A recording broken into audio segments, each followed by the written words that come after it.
Alhamdulillahi ala ihsanih wa syukru lahu ala taufiqihi wa amtinanih wa ashhadu an la ilaha illallah wahdahu la syarikalah ta'ziman li sya'nih wa ashhadu anna Muhammadan abduhu wa rasuluh ad-da'i ila ridwanih sallallahu alaihi wa ala alihi wa ashabihi wa ikhwanih. Amma ba'd, fa ikhwati wa akhawati fillah rahimani wa rahimakumullah. Semoga Allah subhanahu wa ta'ala senantiasa mencurahkan rahmatnya kepada kita sekalian. InsyaAllah ta'ala kita akan melanjutkan kajian Tauhid Masjid Baitur Rahim Cipayung. Kita masih dalam pembahasan tentang keutamaan Tauhid. Maka Tauhid adalah sebaik-baiknya bekal kita menghadap Allah subhanahu wa ta'ala. Dan Allah mengingatkan kita, ya ayyuhalladzina amanu taqullaha haqqa tuqatih wa la tamutunna illa wa antum muslimun. Wahai orang-orang yang beriman, bertakwalah kepada Allah dengan sebenar-benar takwa, dan janganlah kamu mati kecuali sebagai orang Islam. Jemaah sekalian, ini ayat yang sering kita dengarkan dibaca oleh para khatib, disunnahkan untuk selalu dibaca ketika menyampaikan khutbah, karena pentingnya kandungan makna yang terkandung di dalamnya. Wahai orang-orang yang beriman, panggilan keimanan menunjukkan apa yang dibicarakan dalam ayat ini adalah sangat penting, sehingga kita dipanggil dengan panggilan keimanan. Kemudian perintah bertakwa dengan sebenar-benar takwa, dan nasihat yang sangat agung, janganlah kamu mati kecuali beragama Islam. Karena itulah jaminan keselamatan. Apa hakikat Islam? Asy-Syaikh Muhammad At-Tamimi rahimahullah dalam risalah Thalathatul Usul wa Adillatuha mengatakan, Al-Islamu al-istislamu lillahi bit-tauhid wal inqiyadu lahu bit-ta'ah wal bara'atu minasyirki wa ahlihi. Hakikat Islam adalah berserah diri kepada Allah dengan cara mentauhidkannya dan tunduk kepada Allah dengan cara menaatinya, yaitu menjalankan perintahnya dan menjauhi larangannya, dan berlepas diri dari kesyirikan serta orang-orang musyrik. Inilah jemaah sekalian hakikat Islam. Maka intisari daripada Islam adalah tauhid. Oleh karena itu, ketika seorang masuk Islam, yang pertama dia lakukan adalah mentauhidkan Allah dengan mengucapkan kalimat tauhid, la ilaha illallah. Dan kalimat ini harus terus bersamanya sepanjang hayat, sampai dia berpisah dengan hidup ini. Dan inilah yang akan kita bahas jamaah sekalian. Hendaklah kita mati menghadap Allah dengan membawa amalan ini, dengan tauhid, memurnikan ibadah hanya untuk Allah semata, disertai keyakinan hanya Allah yang berhak disembah. Semua yang disembah selainnya adalah batil. Dan kita jauhi semua bentuk kesyirikan. Kita akan masuk insyaAllah dalil yang ketiga dalam bab fadlu tauhid wa ma yukaffiru minadz dzunub. Keutamaan tauhid dan dosa-dosa yang dihapuskan dengan sebab tauhid. Yang insyaAllah kita ringkas dari kitab Al-Mulakhas fi Syarhi Kitab Tauhid.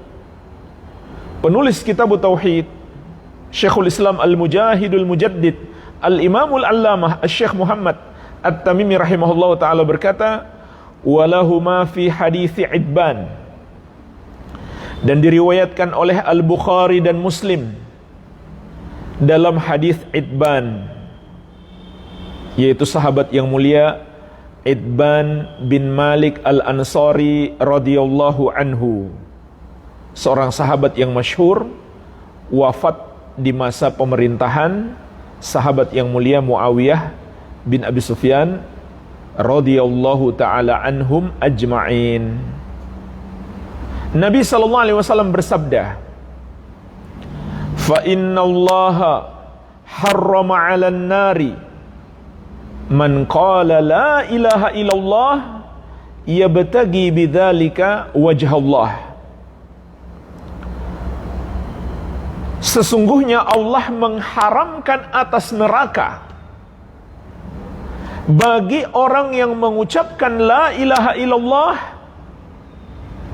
dengan itu dia mencari wajah Allah subhanahu wa ta'ala.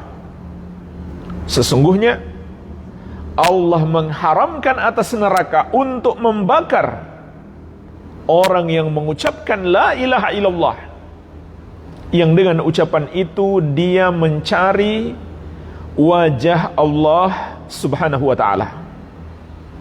Inilah jemaah sekalian, di antara dalil yang menjelaskan kepada kita bahwa kita harus menghadap Allah dengan membawa tauhid dan menjauhi dosa syirik.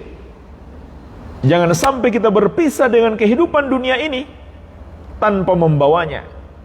Walaupun kita membawa seluruh kebaikan, tidak akan berguna jika tidak bersama tauhid.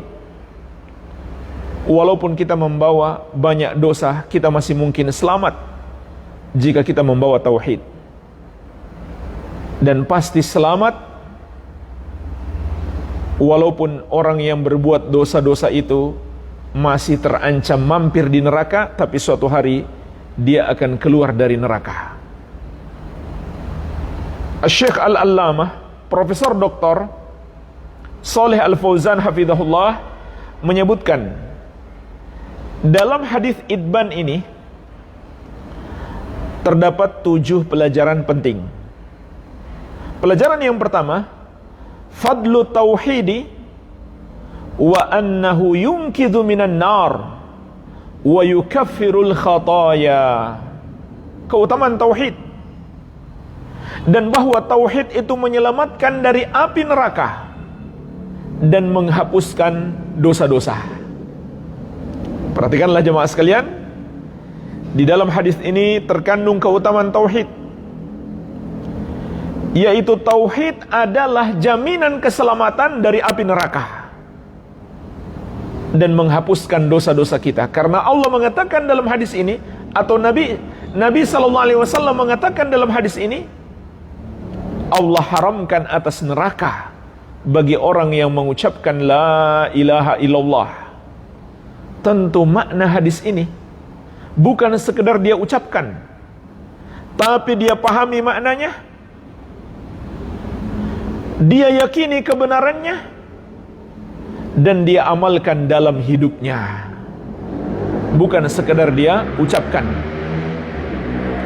Dan Di hadis sebelumnya, dalam pembahasan hadis sebelumnya telah kita jelaskan panjang lebar, la ilaha illallah artinya adalah la ma'budah haqqun illallah, tidak ada yang berhak disembah kecuali Allah. Cara mengamalkannya adalah mengamalkan dua rukun yang terkandung di dalamnya.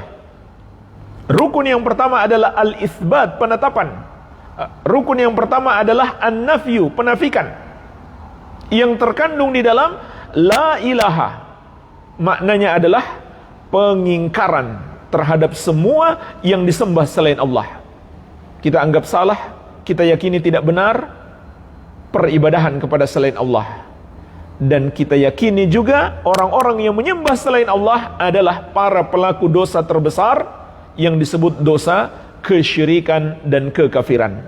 Rukun yang kedua adalah al-itsbat, penetapan yang terkandung di dalam illallah, yaitu penetapan keimanan kita bahwa hanya Allah yang berhak disembah. Maka dengan begitu, dengan mengamalkan dua rukun ini, kita akan mendapatkan keutamaan tauhid yang terdapat dalam hadis yang mulia ini, yaitu mendapatkan jaminan keselamatan dari api neraka dan terhapusnya dosa-dosa kita. Karena orang yang diselamatkan dari api neraka berarti orang yang Allah ampuni dosa-dosanya. Maka dengan itulah kita masuk surga. Ketika dosa-dosa kita telah diampuni oleh Allah dan Allah curahkan rahmatnya kepada kita, dengan sebab itulah kita masuk surga. Dengan tauhid kita dapat menggapainya.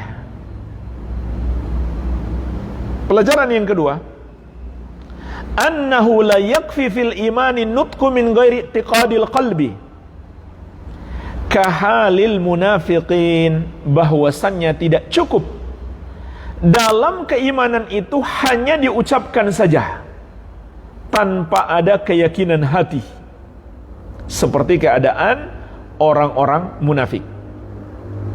Perhatikan jemaah sekalian, dalam hadis ini Nabi SAW tidak hanya mengatakan Allah mengharamkan atas neraka bagi orang yang mengucapkan la ilaha illallah. Ada lanjutannya, ia batagi bidzalika wajh Allah, dengan itu dia harapkan wajah Allah. Artinya dia amalkan. Kalau dia harapkan, dia cari, dia berusaha untuk mendapatkan wajah Allah, berarti dia amalkan. Apakah diamalkan dengan hati, yaitu diyakini, ataukah diamalkan dengan anggota tubuh, yaitu dia persembahkan semua ibadahnya hanya untuk Allah semata.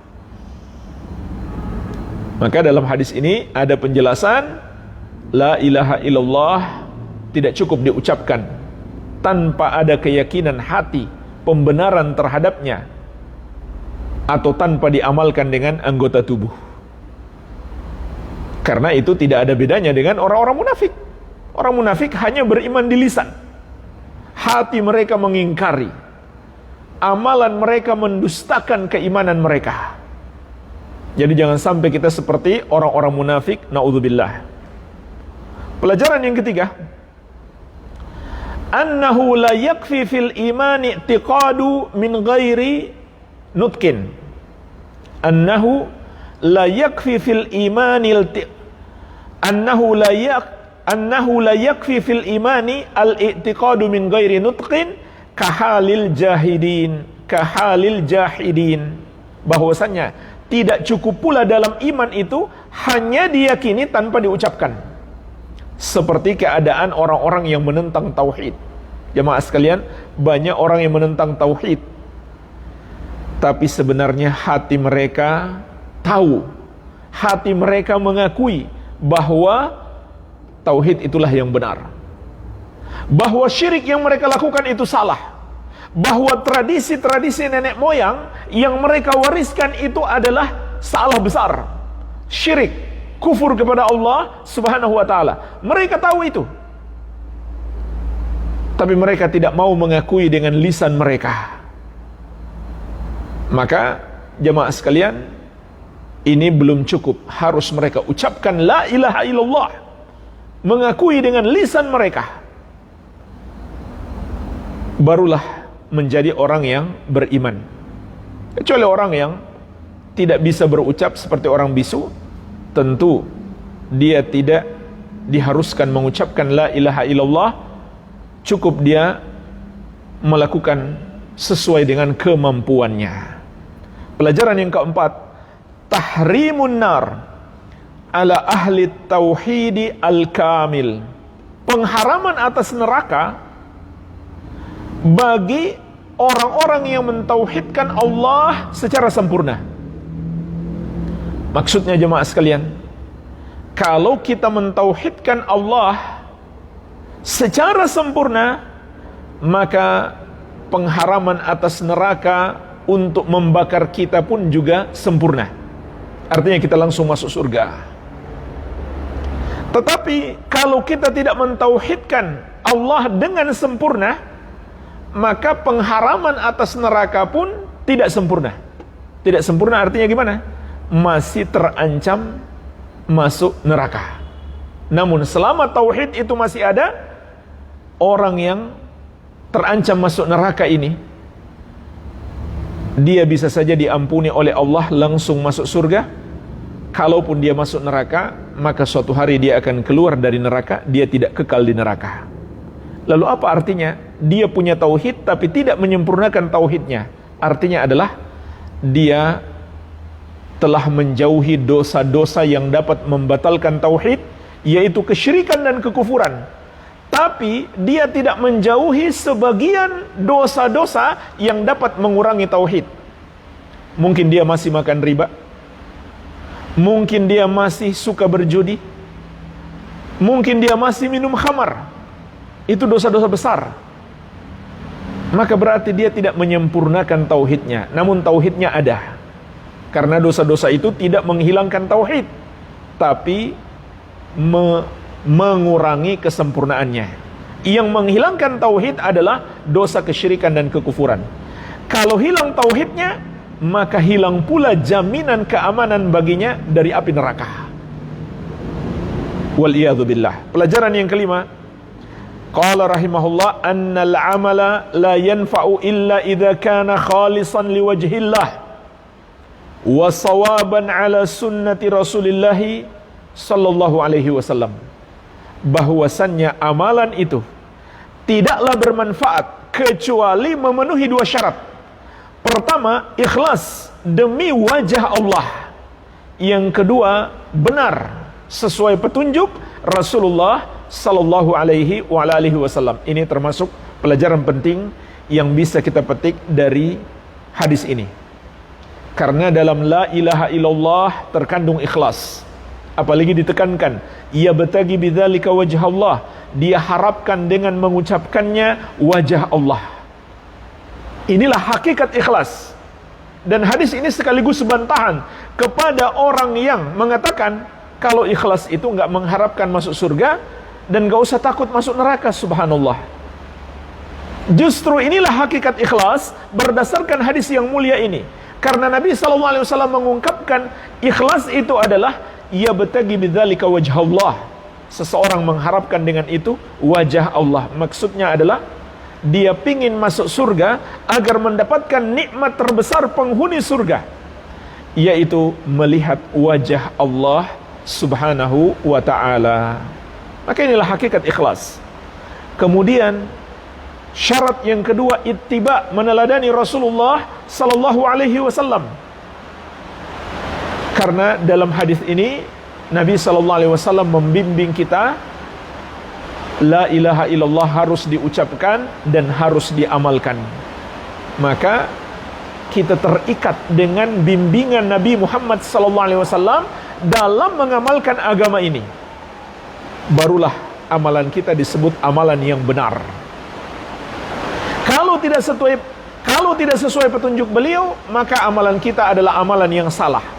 Walaupun kita mengira baik, walaupun kita yakin baik, walaupun orang sekampung mengatakan itu bagus, walaupun nenek moyang kita secara turun-temurun mewariskan amalan itu, tapi ternyata tidak sesuai petunjuk Nabi Muhammad SAW, maka menurut syariat itu tidak bagus, itu tidak benar.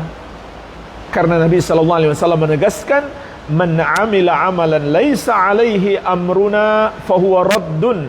Barang siapa mengerjakan satu amalan tidak ada padanya petunjuk dari kami, maka amalan tersebut tertolak. Jadi ini dua syarat diterimanya amal ibadah kita terkandung dalam hadis yang mulia ini. Makanya jemaah sekalian, la ilaha illallah itu sudah mencakup makna ikhlas. La ilaha illallah bertentangan dengan syirik besar dan syirik kecil seperti riya, orang yang beramal untuk pamer kepada manusia agar mereka memujinya, maka itu bertentangan dengan la ilaha illallah. Pelajaran yang keenam, anna man qala la ilaha illallah wa huwa yad'u ghairallahi lam tanfa'hu kahali ubadil kuburil yauma. Bahwasannya orang yang mengucapkan la ilaha illallah dan dia masih beribadah atau berdoa kepada selain Allah, maka ucapannya tidak bermanfaat. Ucapannya la ilaha illallah tidak ada manfaat kalau dia masih menyembah kepada selain Allah. Karena la ilaha illallah bermakna la ma'budah haqqun illallah, tidak ada yang berhak disembah kecuali Allah. Terkandung di dalamnya penafikan dan penetapan, pengingkaran terhadap semua yang disembah selain Allah, penetapan ibadah hanya untuk Allah. Kalau dia masih menyembah kepada selain Allah, apa gunanya dia ucapkan la ilaha illallah? Berarti dia tidak amalkan. Mungkin juga dia tidak yakini kebenarannya. Kahali ubadil kuburil yauma, kata Syekh, seperti keadaan para penyembah kubur hari ini. Siapa yang dimaksud para penyembah kubur? Orang-orang yang berbuat kesyirikan di kuburan. Seperti mereka berdoa kepada penghuni kubur, padahal doa itu ibadah. Jelas Nabi SAW menegaskan, ad-du'a'u huwal ibadah. Doa itu adalah ibadah. Maka siapa yang berdoa kepada para penghuni kubur, berarti dia telah menyembah mereka, sehingga dia membatalkan tauhid, mengingkari la ilaha illallah dengan amalannya. Walaupun dia ucapkan, tapi dia tidak amalkan, tidak ada gunanya. Karena dia telah mempersekutukan Allah di dalam ibadah. Atau mereka menyembelih untuk penghuni kubur tersebut sebagai pengagungan terhadapnya. Atau mereka bertawakal, bergantung hati kepadanya dan mengharapkan berkah darinya dan meyakini dia bisa menolong mereka. Maka ini semuanya adalah syirik. Dan syirik dalam berdoa kepada penghuni kubur itu, jemaah sekalian, ada dua macam. Yang pertama, mereka sekedar menjadikan penghuni kubur itu sebagai perantara agar doa mereka diteruskan kepada Allah. Yang kedua, yang lebih parah lagi adalah mereka meyakini penghuni kubur itu dapat mengabulkan doa mereka, dapat menolong mereka.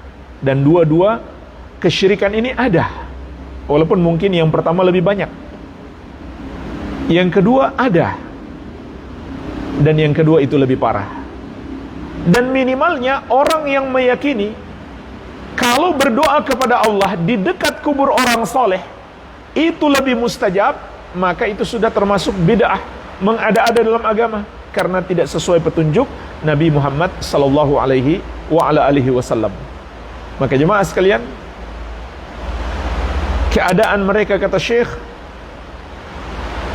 membuat kalimat la ilaha illallah yang mereka ucapkan tidak bermanfaat karena mereka tidak mengamalkannya. Yaquluna la ilaha illallah wa hum yad'una al-mauta wa yataqarrabuna ilaihim. Mereka ucapkan la ilaha illallah, tapi mereka berdoa kepada orang-orang yang sudah wafat dan mendekatkan diri kepada orang-orang yang telah wafat tersebut. Pelajaran yang ketujuh, itsbatul wajhi lillahi ta'ala ala ma yaliku bi jalalihi wa azamatihi. Penetapan sifat wajah bagi Allah yang sesuai dengan keagungan dan kebesarannya. Karena jemaah sekalian, Hadis ini jelas, orang yang mengucapkan la ilaha illallah, dengan itu dia mengharapkan wajah Allah, yaitu dia pingin masuk surga agar mendapatkan nikmat terbesar penghuni surga, yaitu melihat wajah Allah. Kalau hari ini na'udzubillah kita termasuk orang-orang yang mengingkari Allah punya wajah, maka kita perlu takut jangan sampai kita tidak termasuk orang-orang yang dapat menikmati surga dan mendapatkan nikmat terbesar di dalamnya, yaitu melihat wajah Allah Subhanahu wa taala. Ini yang perlu kita ingatkan jemaah sekalian, sebagaimana dinasihatkan para ulama salaf dahulu.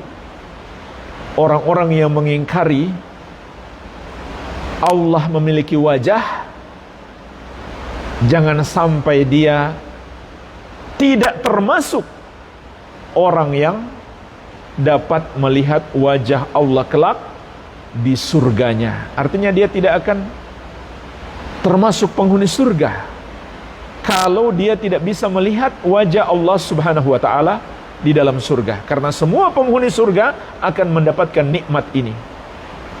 Dan ini adalah akidah yang baru, mengingkari sebagian sifat-sifat zat Allah. Apa modal mereka mengingkari? Logika, akal-akalan mereka yang sebenarnya kurang logis juga, kurang masuk akal juga. Apa kata mereka?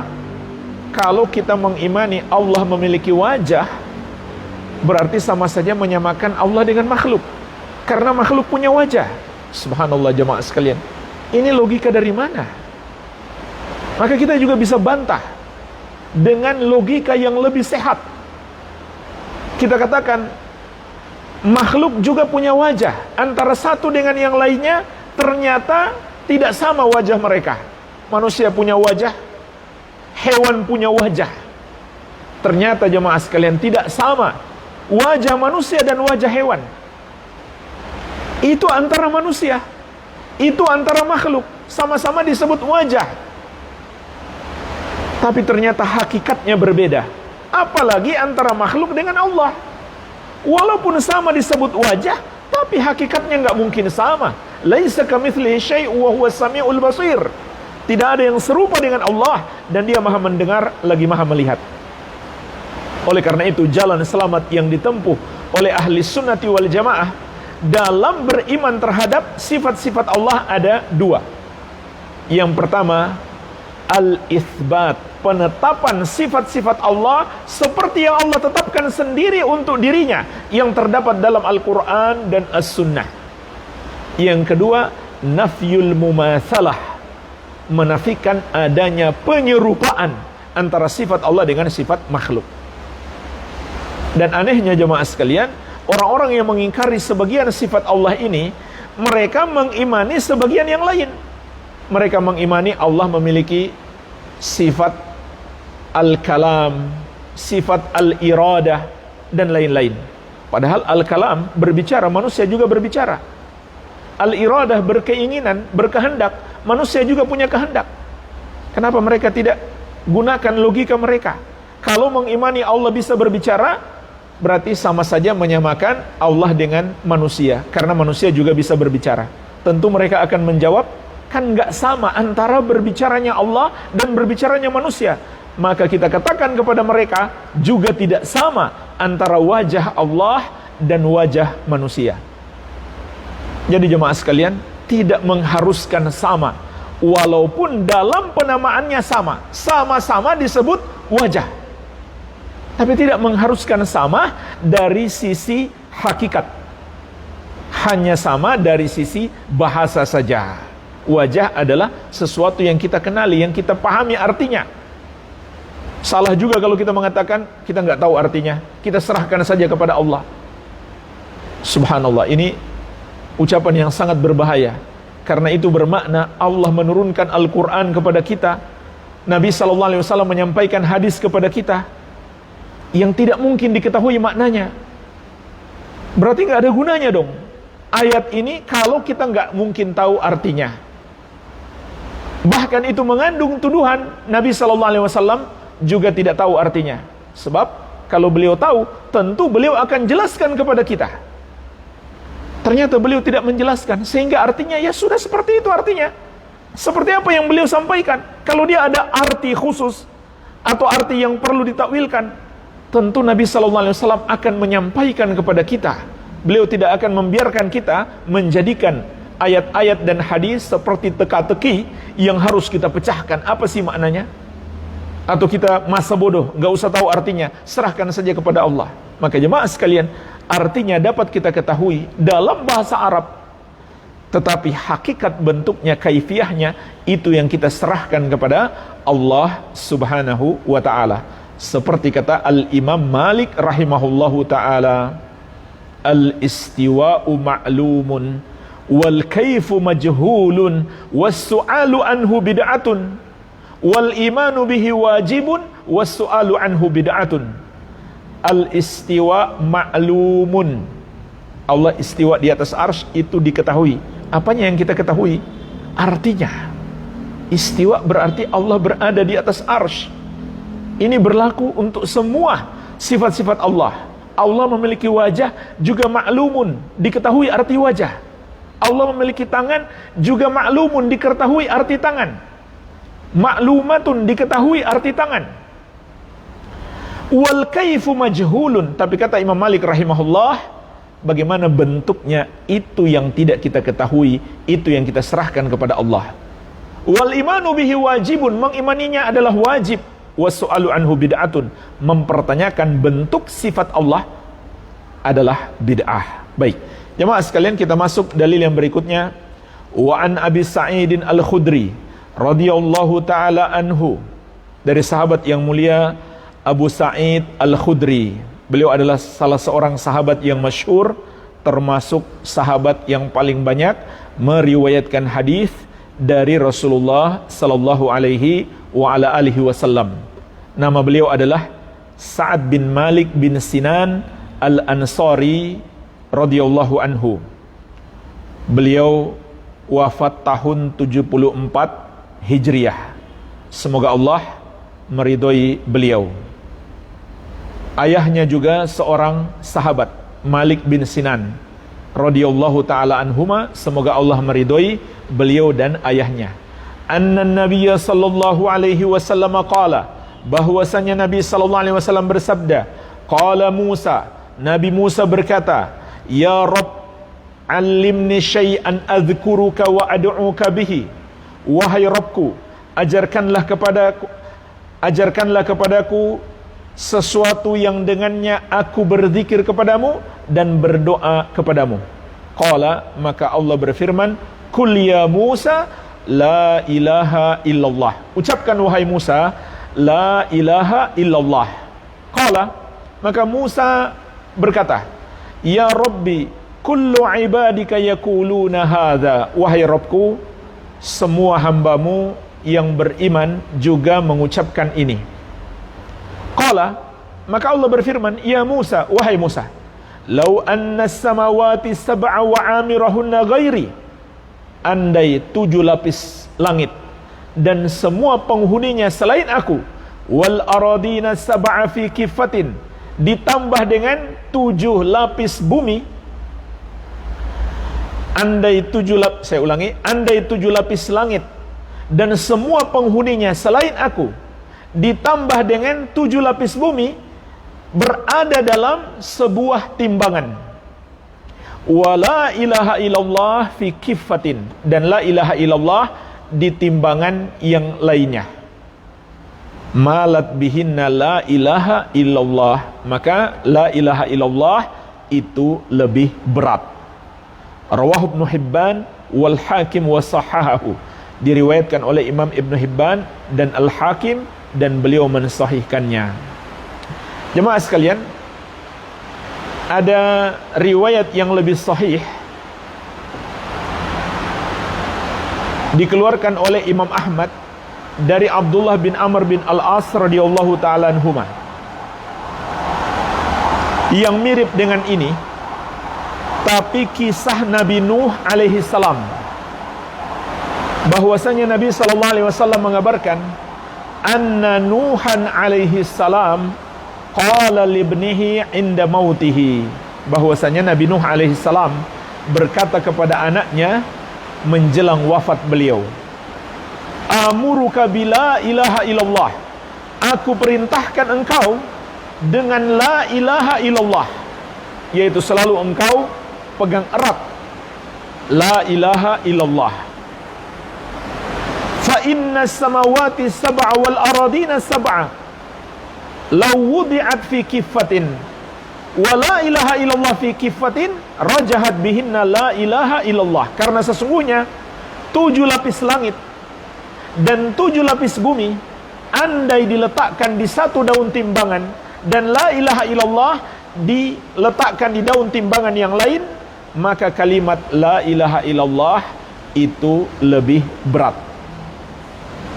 Walau anna samawati sab'a wal aradina sab'a kunna halqah mubhamah laqasamathunna la ilaha illallah.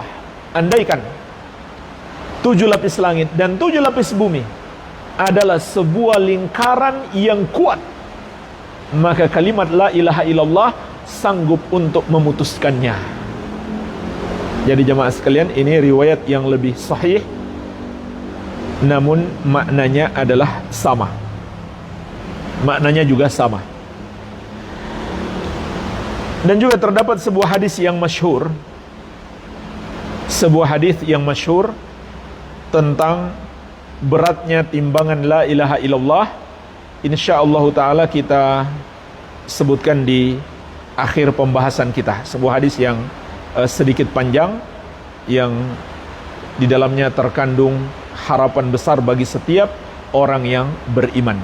Baik, jemaah sekalian, Syekh Al-Allamah Profesor Dr. Shalih Al-Fauzan hafizahullah menyebutkan di dalam hadis ini ada 9 pelajaran penting. Pelajaran yang pertama, aizamu fadli la ilaha illallah lima tadammanahu minat tauhid wal ikhlas. Agungnya keutamaan la ilaha illallah karena kandungan yang terdapat padanya yaitu tauhid dan ikhlas.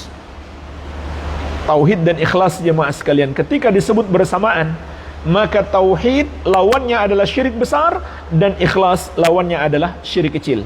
Tapi kalau disebut bersendirian, maka mencakup kedua-duanya. Jadi kalau kita sebut tauhid saja atau ikhlas saja, maka mencakup kedua-duanya, yaitu harus kita menjauhi syirik besar maupun syirik kecil seperti riya. Maka hadis ini menunjukkan keutamaan kalimat tauhid yang timbangannya lebih berat daripada timbangan langit dan bumi dan seluruh makhluk yang menghuninya. Subhanallah jemaah sekalian. Jadi maksud hadis ini, andai amalan kita la ilaha illallah ditimbang dengan dosa kita, yang dosa itu seberat 7 lapis langit dan 7 lapis bumi dengan seluruh penghuninya, maka amalan kita, kebaikan kita la ilaha illallah itu lebih berat. Kenapa?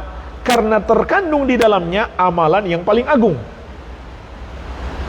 yaitu at-tauhid wal ikhlas, menjauhi syirik besar, memurnikan ibadah hanya untuk Allah semata, menjauhi syirik kecil riya, dan meniatkan amalan kita hanya karena Allah semata. Itu yang terkandung di dalam la ilaha illallah, itulah amalan yang paling agung, sehingga bisa lebih berat dari dosa sebesar apapun, selama itu bukan dosa kesyirikan dan kekafiran. Kalau itu dosa kesyirikan dan kekafiran, maka dosa itu menghapuskan kalimat la ilaha illallah yang telah kita ikrarkan. Berarti kita tidak lagi beriman terhadap la ilaha illallah, sehingga kita tidak membawanya menghadap Allah kalau kita mati di atas kesyirikan dan kekufuran. Sekali lagi, kalau kita mati na'udzubillah dalam keadaan musyrik atau kafir, berarti kita mati dalam keadaan tanpa membawa la ilaha illallah, tanpa memiliki bekal terbaik, yaitu mentauhidkan Allah dan menjauhi kesyirikan. Pelajaran yang kedua, fadlu Musa alaihi salam wa hirsuhu ala taqarrubi ilallahi ta'ala. Keutamaan Nabi Musa alaihi salam dan semangat beliau dalam mendekatkan diri kepada Allah subhanahu wa ta'ala. Nabi Musa alaihi salam termasuk Nabi yang paling mulia dan Nabi yang sungguh hebat sekali perjuangan beliau melawan Fir'aun, menyelamatkan dan mendidik Bani Israel. Ini luar biasa perjuangan beliau. Makanya beliau termasuk 5 Rasul Ulul Azmi. 5 Rasul Ulul Azmi ini merekalah yang terbaik. Nabi kita yang mulia Muhammad sallallahu alaihi wasallam, Nabi Ibrahim alaihi salam, kemudian Nabi Nuh, Musa dan Isa. Hanya saja ulama sepakat Nabi yang terbaik adalah Nabi Muhammad sallallahu alaihi wasallam, kemudian tingkatan yang kedua Nabi Ibrahim alaihi salam. Lalu ulama beda pendapat. Mana yang lebih afdal? Nuh, Musa atau Isa? Yang jelas 3 mereka ini lebih afdal daripada seluruh nabi dan rasul yang lain, bahkan seluruh makhluk. Wa kullan faddalna 'alal 'alamin. Setiap rasul itu kata Allah, kami muliakan melebihi seluruh makhluk. Makanya para ulama juga mengatakan, bahkan mereka sepakat, para ulama sepakat, jika ada yang mengatakan ada seorang wali, dia posisinya, kedudukannya, kemuliaannya sudah lebih tinggi daripada nabi dan rasul. Ini kekufuran. Apalagi kalau mereka tambahkan, dia kalau begitu sudah lepas dari syariat, dia sudah tingkatan hakikat, nggak perlu lagi menjalankan syariat Nabi Muhammad sallallahu alaihi wasallam, maka bertambah lagi kekufuran mereka. Iya. Dan ini sepakat ulama, tidak ada perbedaan pendapat, itu termasuk kekufuran. Pelajaran yang ketiga, annal ibadata la takunu illa bima syara'ahu Allahu wa laysa lil insani ay yabtadi'a fiha min indi nafsihi. Bahwasannya ibadah tidak boleh dilakukan kecuali dengan cara yang Allah syariatkan, dan tidak boleh bagi seseorang untuk mengada-ada di dalamnya dari dirinya sendiri. Li'anna Musa talaba min rabbih an yu'allimahu ma yadhkuruhu bihi. Karena Nabi Musa alaihi salam meminta kepada Rabbnya, kepada Allah subhanahu wa ta'ala, untuk mengajarkan kepada beliau zikir yang dengannya beliau berzikir kepada Allah, juga berdoa kepadanya. Subhanallah jemaah sekalian, lihat hadis ini. Para nabi dan rasul alaihi wassalatu wassalam seluruhnya, ketika mereka beribadah kepada Allah, tidak mereka buat-buat sendiri. Mereka hanya mengikuti petunjuk yang Allah berikan kepada mereka. Kalau mereka belum tahu, mereka minta kepada Allah. Bagaimana mungkin ada manusia selain nabi dan rasul seakan-akan dia mengetahui atau mampu mengetahui amalan-amalan yang disyariatkan? Dia pun mulai menambah-nambah di dalam agama. Jadi jemaah sekalian, orang yang berbuat bid'ah itu seakan-akan mereka merasa lebih pintar, lebih berilmu dari para nabi dan rasul alaihi wassalatu wassalam. Bahkan seakan-akan mereka merasa lebih berilmu daripada Allah, karena mereka menentukan sendiri amalan-amalan yang tidak Allah tentukan. Maka dari sini kita pahami betapa buruknya perbuatan bid'ah itu. Semua yang diajarkan Nabi Muhammad SAW kepada kita, itu tidak beliau buat-buat sendiri, tidak beliau ada-adakan sendiri, tapi petunjuk dari Allah. Kok ada orang yang mengaku muslim seakan merasa berhak untuk membuat-buat sendiri amalan-amalan dalam agama ini. Pelajaran yang keempat, anna man ishtaddatil hajatu wad daruratu ilaih kana aktsara wujudan. Bahwasannya sesuatu yang sangat dibutuhkan dan sangat penting kita memilikinya, maka itu akan lebih banyak adanya. Fa inna la ilaha illallah lamma kana al-alam mutarran ilaiha kanat aktsar al-adhkari wujudan wa aisaraha husulan. Karena sesungguhnya hadis ini menunjukkan la ilaha illallah, ketika makhluk sangat butuh kepadanya, sangat penting makhluk memilikinya, maka kalimat ini yang paling, maka zikir ini yang paling banyak adanya dalam syariat berzikir dan paling mudah didapatkan.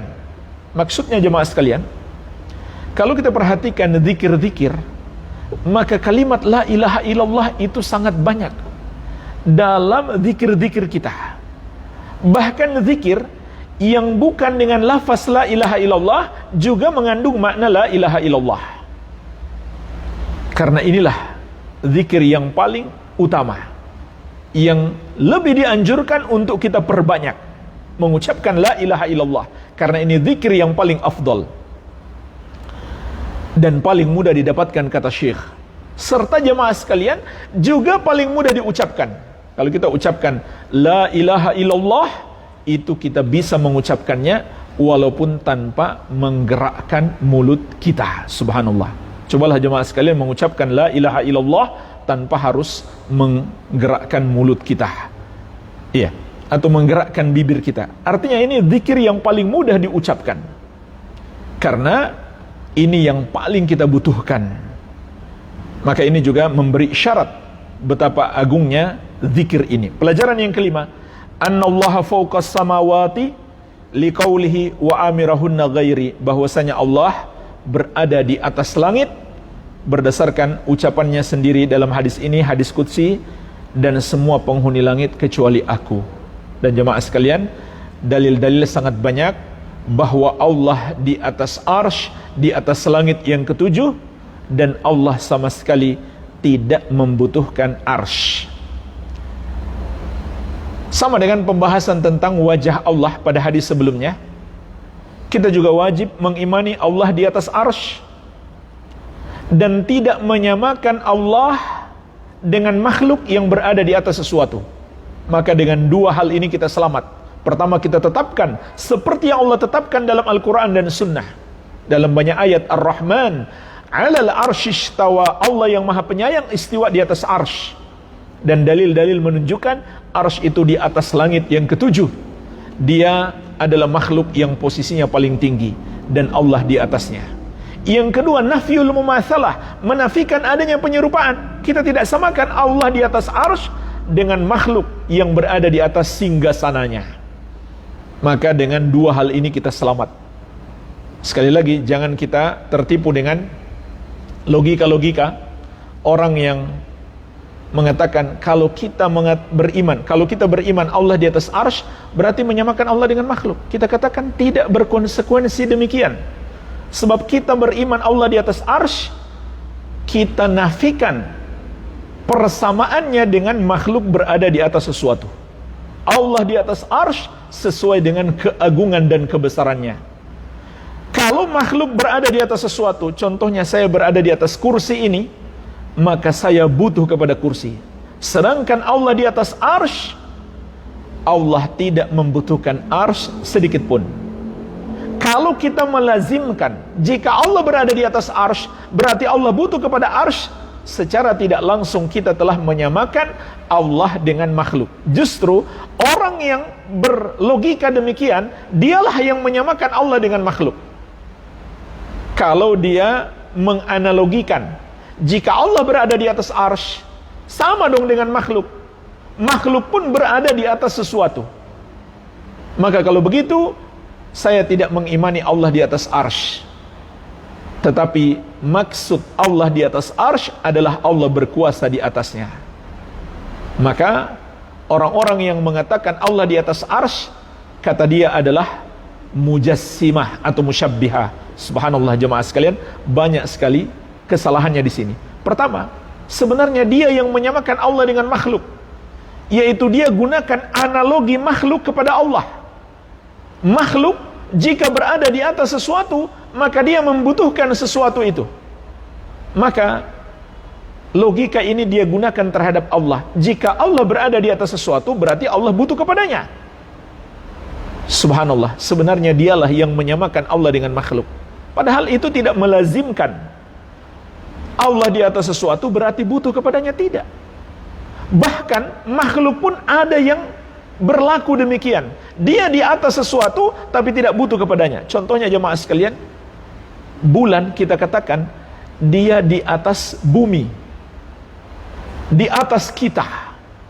Bulan berada di atas kita, tapi bulan tidak pernah membutuhkan kita. Justru kitalah yang butuh kepada sinar bulan. Padahal posisinya di atas. Itu makhluk. Ada ada makhluk yang posisinya di atas tapi tidak membutuhkan apa yang ada di bawahnya. Apalagi Allah. Allah di atas sama sekali tidak membutuhkan makhluk. Jadi itu tidak logis kalau dikatakan jika Allah berada di atas melazimkan Allah butuh kepada sesuatu yang ada di bawahnya. Subhanallah. Orang yang menganalogikan demikian, sesungguhnya dialah yang menyamakan Allah dengan makhluk. Kemudian kesalahannya yang kedua, dia tolak sifat Allah istiwa. Dia tambah lagi dengan kesalahan yang ketiga, dia menafsirkan atau mendatangkan penafsiran baru yang sama sekali tidak pernah diajarkan oleh generasi sahabat. Makanya mereka nggak pernah menyebut akidah mereka akidah sahabat, akidah salafus saleh, tapi akidah Asy'ariyah, Maturidiyah, atau Mu'tazilah dan Jahmiyah. Mereka lah yang pertama menafsirkan Allah istiwa di atas arsy dengan menguasai, bukan berada di atasnya. Tidak pernah penafsiran seperti itu dikatakan oleh salah seorang sahabat Nabi Muhammad sallallahu alaihi wasallam. Kemudian dia buat kesalahan yang berikutnya lagi. Dia tuduh dan dia jelek-jelekan orang yang beriman seperti yang Allah kabarkan dalam Al-Quran dan Sunnah. Dia bilang mereka mujassimah dan musyabbihah, padahal dia yang melakukannya di awal tadi. Maka kita katakan jemaah sekalian, kita beriman Allah istiwa di atas arsy, tapi sama sekali kita tidak samakan dengan makhluk yang berada di atas sesuatu. Iya, Allah sama sekali tidak membutuhkan arsy-Nya, bahkan arsy yang butuh kepadanya.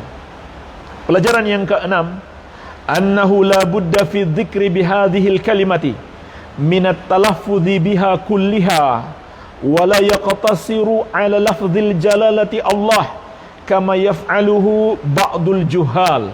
Bahwasannya dalam berzikir dengan kalimat ini harus diucapkan seluruhnya, yaitu la ilaha illallah.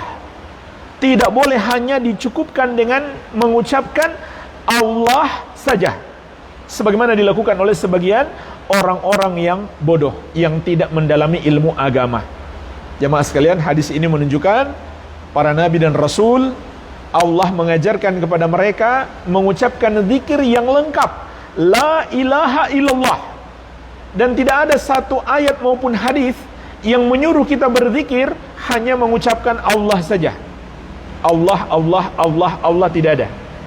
Yang ada adalah subhanallah, alhamdulillah, la ilaha illallah, Allahu akbar, dan lain-lain. Adapun mengucapkan satu nama Allah saja, itu tidak ada dalilnya. Ar-Rahman, Ar-Rahman, Ar-Rahman, Al-Qawi, Al-Qawi, Al-Qawi, tidak ada. Itu cara berzikir yang tidak sesuai petunjuk Nabi sallallahu alaihi wasallam. Dan beliau telah ingatkan kita, man amila amalan laisa alaihi amruna fahuwa raddun. Barang siapa mengerjakan satu amalan tidak ada padanya petunjuk dari kami, maka amalan tersebut tertolak. Bahkan jemaah sekalian, ada sebagian kelompok mereka lebih ringkas lagi. Mereka ganti jadi huwa, huwa, huwa, huwa. Maknanya dia, apa zikir dengan kata dia? Ada lagi yang lebih ringkas, jadi tinggal hu, hu, hu, hu. Kata mereka itulah yang paling tinggi kalau sudah tinggal hu saja. Na'udzubillah, ini adalah mengada-ada dalam agama dan bukan termasuk zikir. Pelajaran yang ketujuh, itsbatu mizanil a'mal wa annahu haqqun. Penetapan adanya timbangan amalan dan bahwasannya itu benar. Amalan-amalan kita akan ditimbang. Pelajaran yang ke-8, annal anbiya'a yahtajuna ila tanbih ala fadli la ilaha illallah. Bahwasannya para nabi pun butuh untuk diingatkan tentang keutamaan la ilaha illallah. Apalagi kita perlu selalu diingatkan, ini kalimat yang paling agung, kalimat yang paling istimewa, yang harus selalu kita ucapkan, amalkan, yakini kebenarannya dan amalkan, serta kita sebarkan seluas-luasnya. Bukan sekedar menyebarkan lafaznya, tapi menyebarkan tauhid dan melarang kesyirikan. Karena itulah hakikat la ilaha illallah. Pelajaran yang ke-9, annal aradina sab'un kas-samawat. Bahwasanya bumi itu juga ada 7 lapis sebagaimana langit. Pelajaran yang ke-9 ya.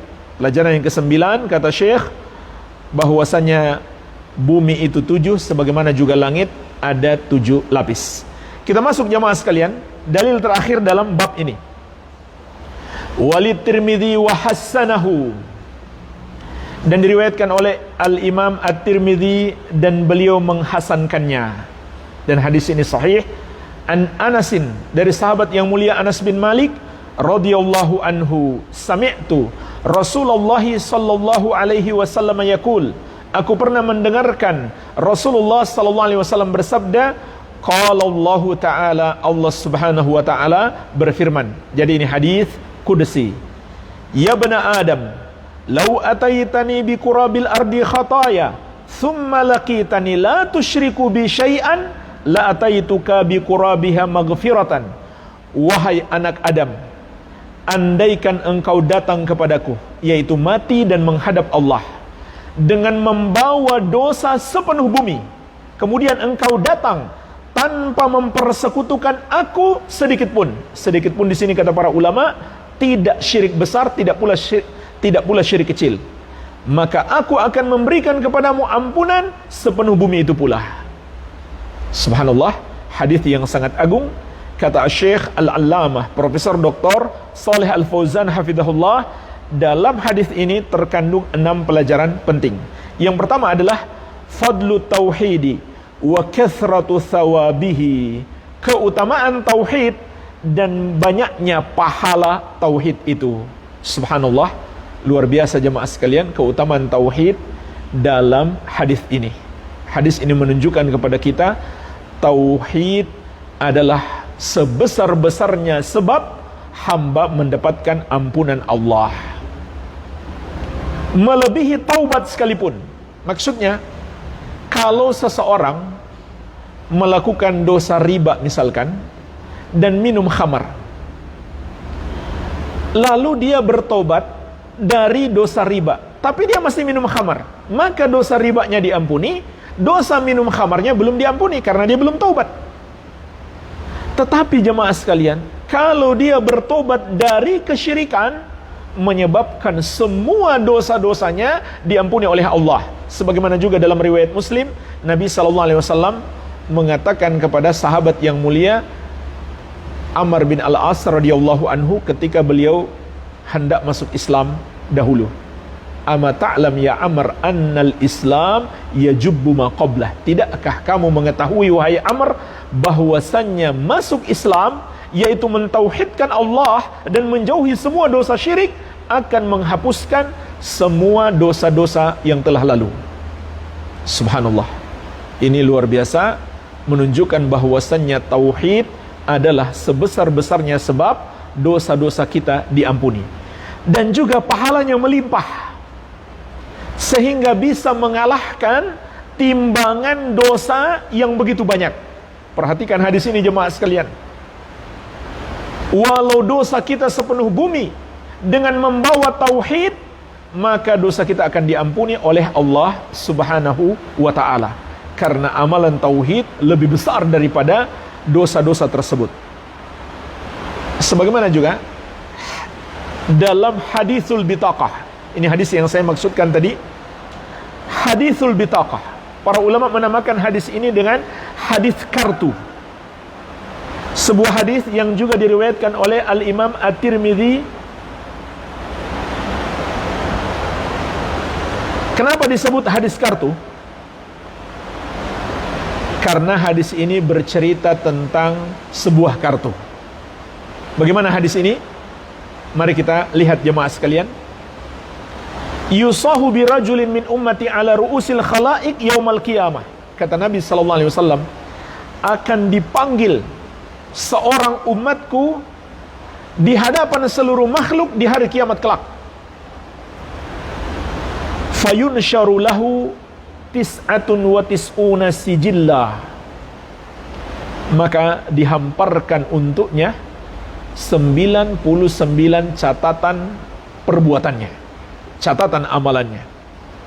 Kullu sijillin minha maddal basar, setiap satu catatan sejauh matanya memandang. Setiap satu catatan sejauh matanya memandang. Jadi sangat banyak catatan perbuatan dia semasa hidup. Tsumma yuqal, kemudian dikatakan kepadanya, atunkiru min hadza syai'an, apakah engkau mengingkari satu pun yang tertulis dalam catatan ini? Adzalamaka katabatil hafizun, kata Allah, apakah para malaikat yang menulis amalanmu telah menzolimimu? Fayaqul la ya Rabb, maka dia menjawab, tidak wahai Rabb. Artinya dia akui semua catatan yang terdapat di situ. Apa yang terdapat padanya, jemaah sekalian? Isinya adalah dosa semuanya. Subhanallah. 99 catatan amalan. Setiap satu catatan sejauh matanya memandang. Semua dari 99 itu isinya hanya amalan perbuatan maksiat. Fayuqal, lalu dikatakan kepadanya, alaka udhrun au hasanah, apakah kamu punya uzur? Apakah kamu punya uzur atau punya satu kebaikan? Fayahabar rajul, maka orang itu pun segan karena sudah melihat dosa begitu banyak. Mau mengucapkan kebaikannya dia menjadi segan karena nggak ada gunanya. Menurut dia berpikir nggak ada gunanya kalau kebaikannya hanya sedikit jika dibandingkan dengan catatan dosanya yang sangat banyak tersebut. Maka dia berkata, tidak ada. Fayuqal bala innalaka indana hasanah wa innahu la zulma 'alaikal yaum. Kata Allah, bahkan sesungguhnya engkau di sisi kami memiliki kebaikan dan sesungguhnya tidak ada kezaliman kepada engkau hari ini.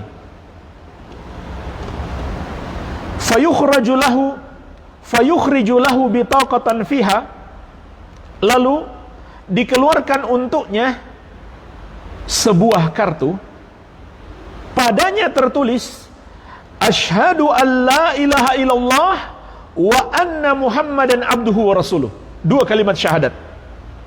Fayaqul, lalu dia pun berkata, ya Rabb, ma hadhil bitaqah ma hadhihi sijillat, wahai Rabbku, apa artinya satu kartu kecil ini dibandingkan catatan-catatan dosa yang sangat banyak ini, berjumlah 99, dan setiap satu catatan sejauh matanya memandang. Jadi secara zahir kelihatan ya kartu itu nggak ada gunanya. Seandainya ditimbang yang kecil pasti kalah, itu secara zahirnya dalam hitungan manusia. Fayuqal, lalu dikatakan kepadanya, innaka la tudlam, sesungguhnya engkau tidak akan dizolimi.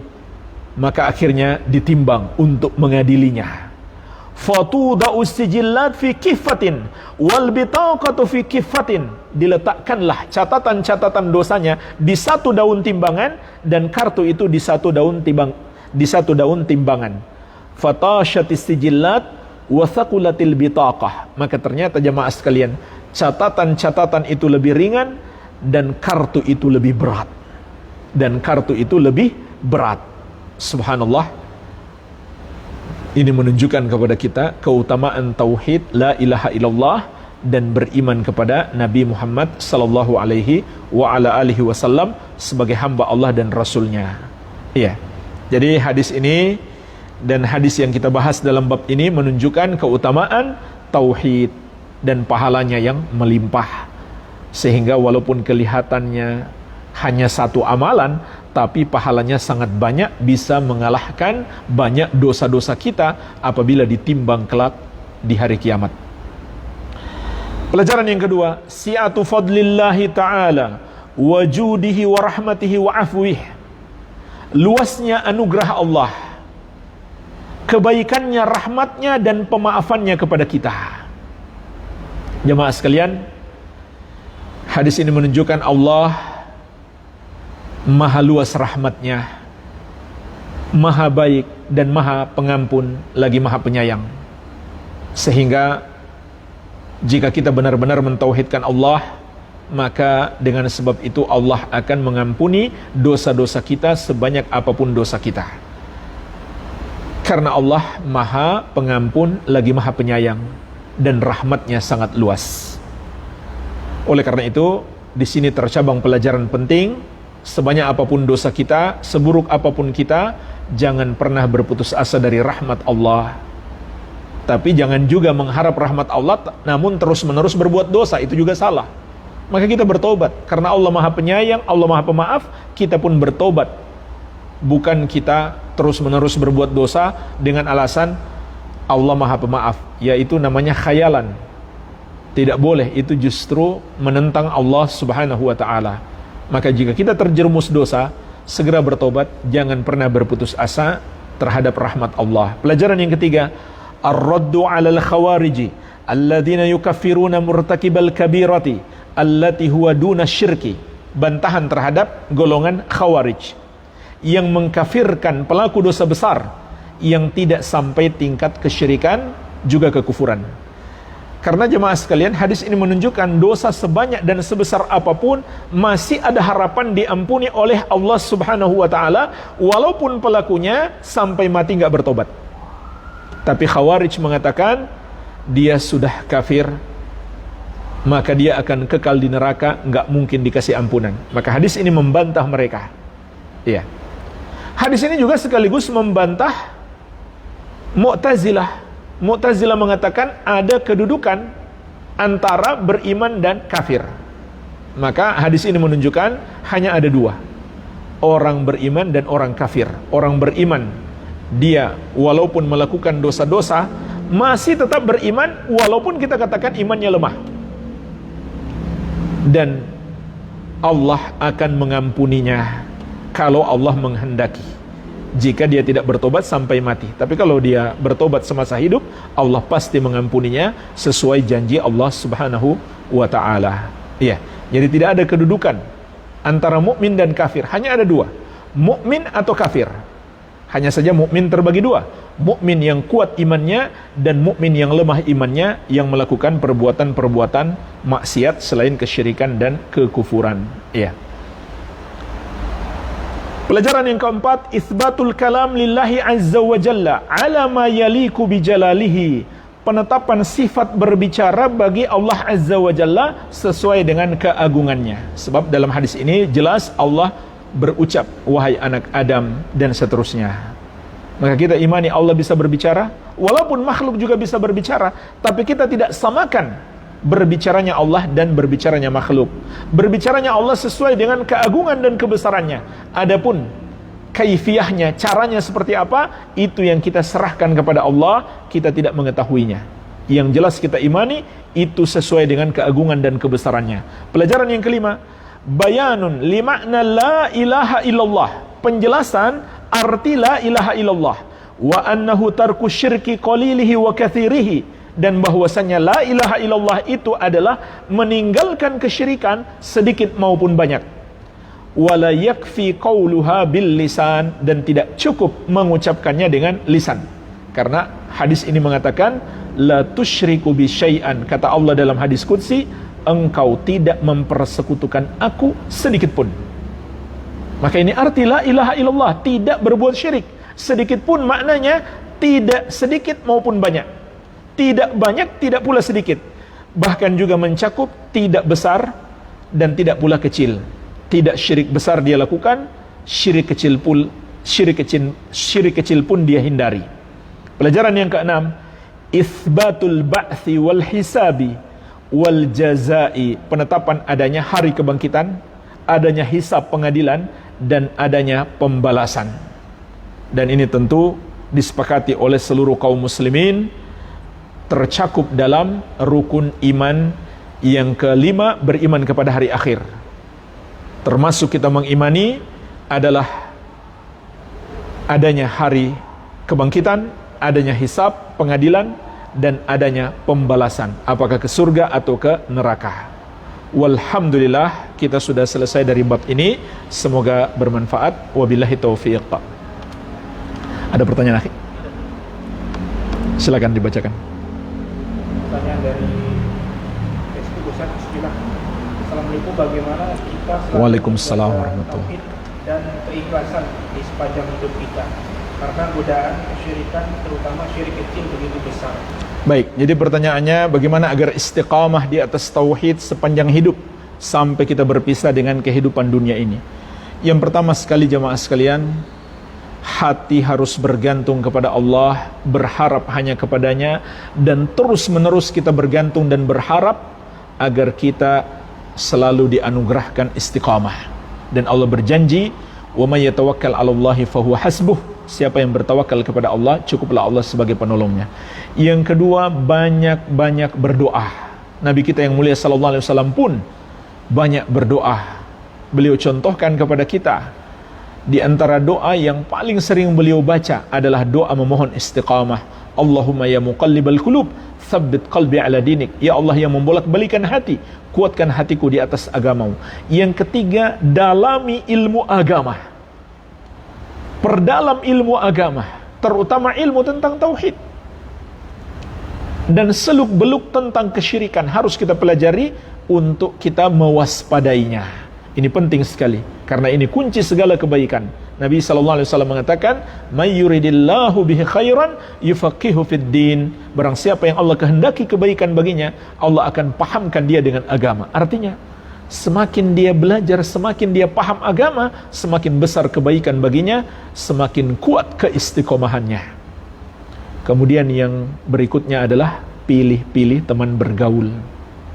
Berteman dekatlah dengan para penuntut ilmu, dengan orang-orang yang punya perhatian terhadap tauhid di dunia nyata maupun di dunia maya.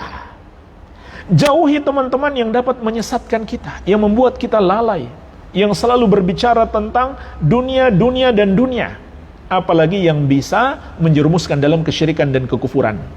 Jangan ragu untuk memblokir kawan-kawan di Facebook yang dapat menyesatkan kita. Di dunia nyata bisa kita ketemu dia untuk berdakwah, untuk memberi hadiah kepadanya dan mengajak dia ke majelis ilmu, tapi jangan jadikan dia sebagai teman dekat.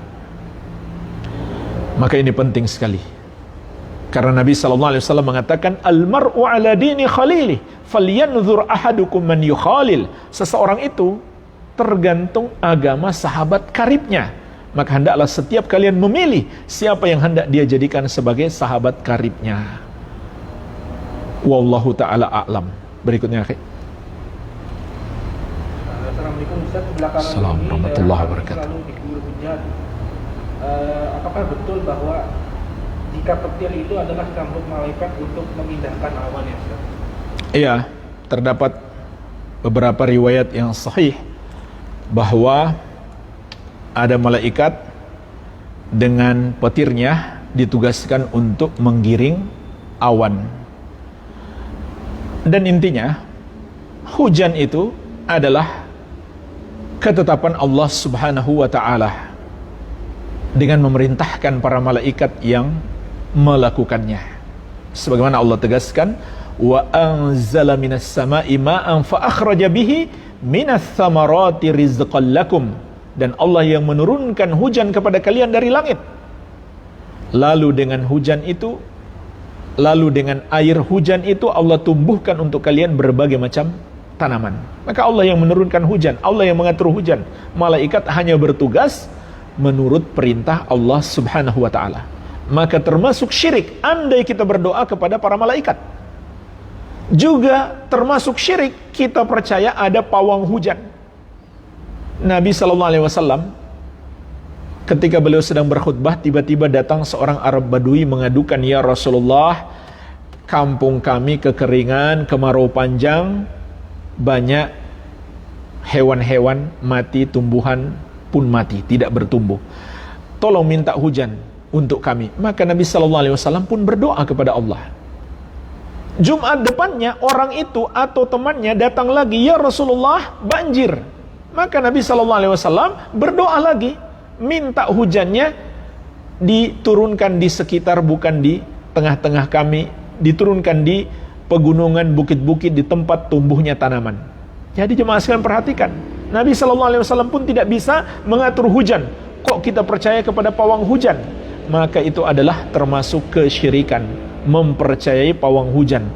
Dan pawang hujan itu hakikatnya adalah dukun. Dan hati-hati jemaah sekalian, dukun sekarang mengaku kiai, bahkan punya pesantren dan bikin perkumpulan dukun. Hati-hati, mereka sudah tidak malu-malu lagi bikin perkumpulan dukun, bahkan katanya mau buat festival perdukunan dan santet. Naudzubillah. Padahal itu adalah kekufuran dan kesyirikan. Wallahu a'lam. Fadhal akhi. Assalamualaikum Ustaz, mohon. Waalaikumsalam warahmatullahi wabarakatuh. Apakah ada amalan yang berbuah pahala untuk wanita yang akan melahirkan? Apakah ada amalan khusus untuk wanita yang akan melahirkan? Saya belum tahu dalil khusus untuk wanita yang mau melahirkan. Tapi ada dalil-dalil umum yang bisa diamalkan, yaitu doa-doa agar diberi kemudahan atau doa-doa ketika menghadapi kesulitan. Seperti doa Nabi Yunus alaihissalam, La ilaha illa anta subhanaka inni kuntu minadz zalimin. Begitu pula doa-doa lain diajarkan Nabi sallallahu alaihi wasallam, doa singkat.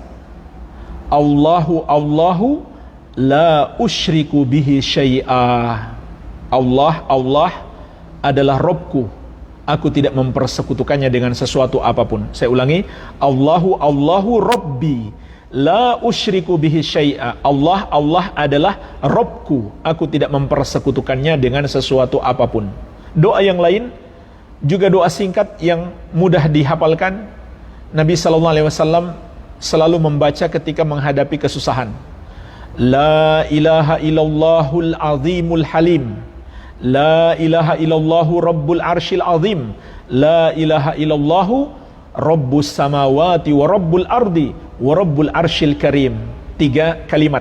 Pertama, la ilaha illallahul azimul halim. La ilaha illallah, tidak ada yang berhak disembah kecuali Allah yang maha agung lagi maha penyantun. Yang kedua, la ilaha illallahu rabbul arsyil azim.